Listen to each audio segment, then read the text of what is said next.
Hi guys! Ayan, naglalakad-lakad kami ni Gino kasi medyo maaga ang uwi namin. Ako maaga umuwi at si Gino is day off ngayon. So, bali nagkasabay yung oras namin.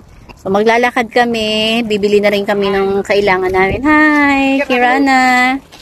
So, ayan. So, dito, ganito dito. Kapag may nakakasalubong ka, kahit hindi mo kakilala, talagang babati sila sa'yo. So, mahihiya ka naman na hindi sila batiin. Ganon! So, dito, bawal daw ang suplada dito. Dahil mahihiya ka naman, kumbaga, hinay ka na, hinilaw ka na, hindi ka pa magre-react. Ayan. So, ayan si Gino, naglalakad. Siyempre, kami lang naman dalawa talagang magka-partner dito. Ayan. Minsan, nag-aaway kami niyan kasi bruha yan. Kagaya kagabi. Iniwan ako niyan, guys.